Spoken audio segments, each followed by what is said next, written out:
महाराष्ट्र पत्रकार संरक्षण कानून 2017 लागू होने के बावजूद कई मामलों में पुलिस द्वारा तत्काल अपराध दर्ज नहीं किए जाने पर नाराजगी व्यक्त की जा रही है।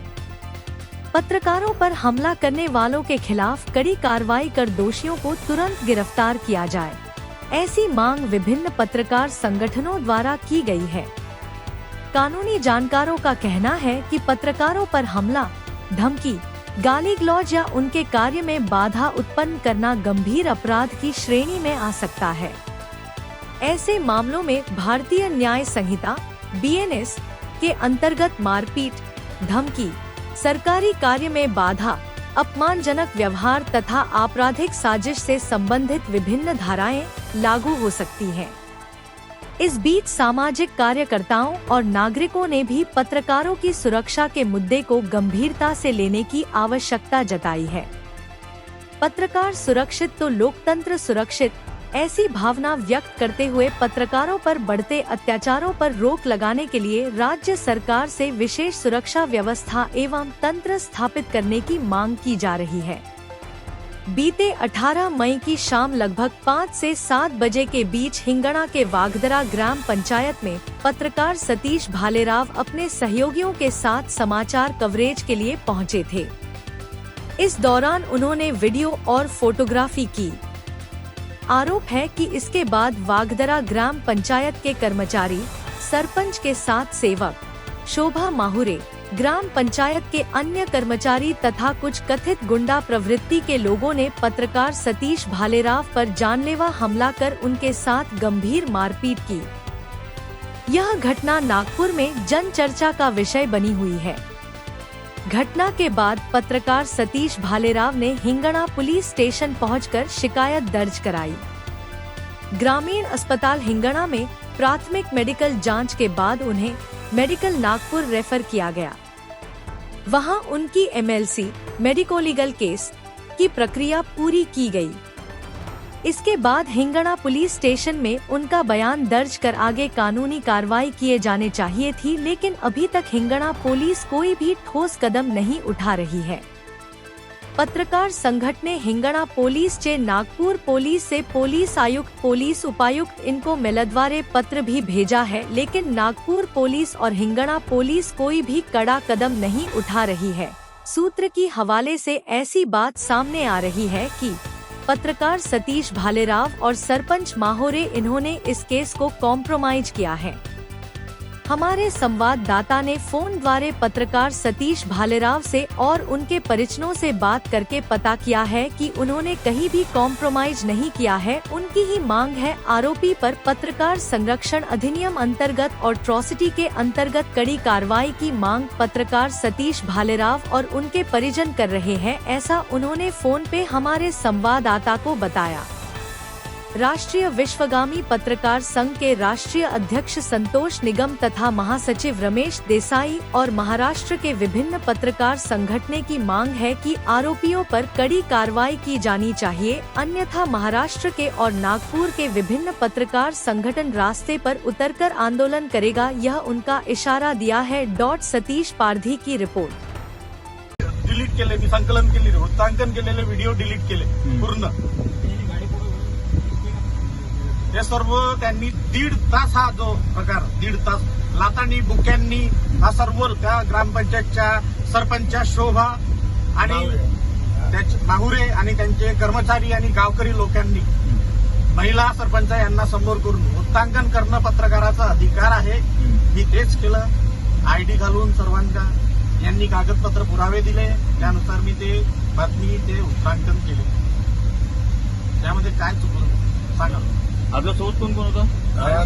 श्रीराम शंकरराव पराते तुम्ही लोक होते आणि ज्या सभागृहात तुमच्या जो मारहाण झाली ते कॅमेरे वगैरे असतील ना?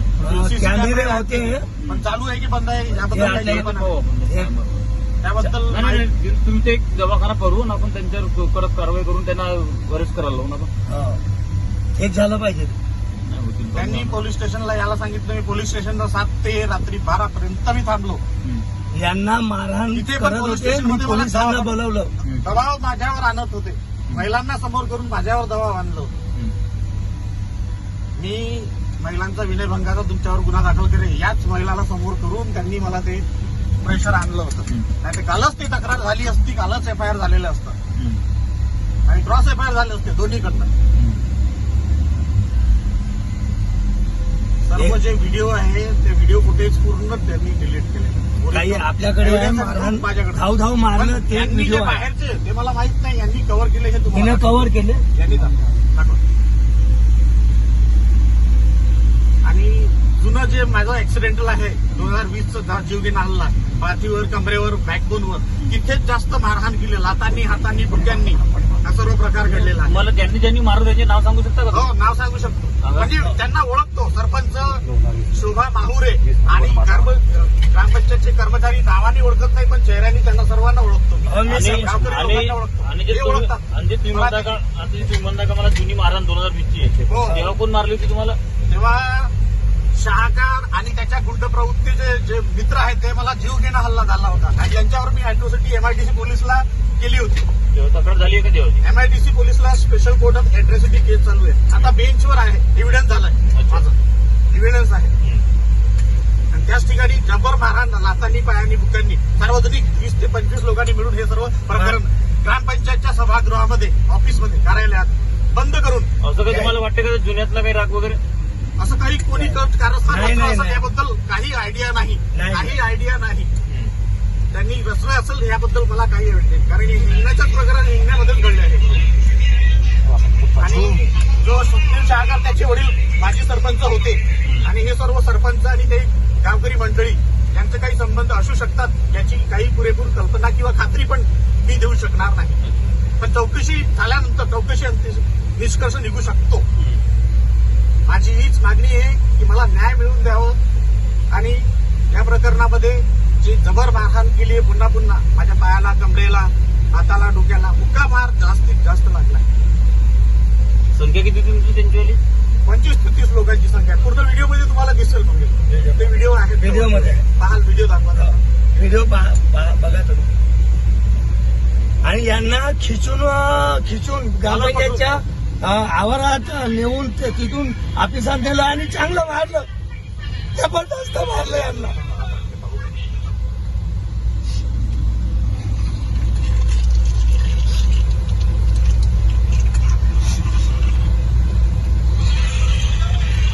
माझी जिंदगी कपडा फाडला, गुंड्या तुटलं, सरकार झोपवलं मला सरपंचीने आणि कंटीराम साबरे आणि तो ग्रामपंचायतचा टॅक्स पावती घेणारा निरंजन चामाटे यांनी अतोनात लोकांना लुटलं, बाजाराच्या चिठ्ठ्यामध्ये लुटलं, टॅक्स पावतीमध्ये लुटलं.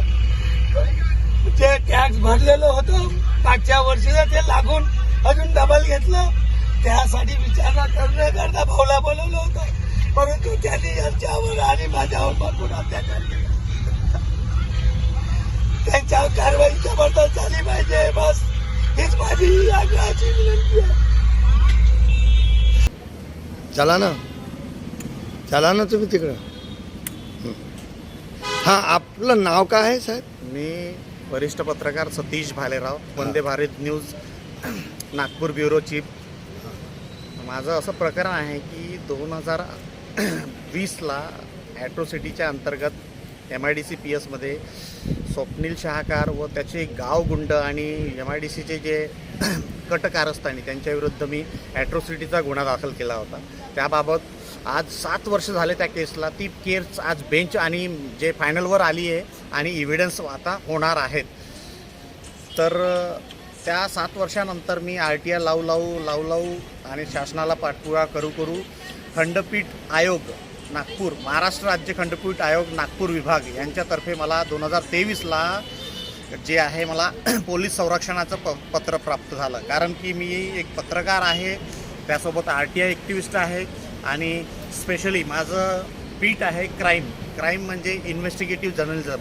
त्याच्यामध्ये मी RTI लावून पूर्ण करप्शन उघाड करतो आणि एक्सपोज करतो.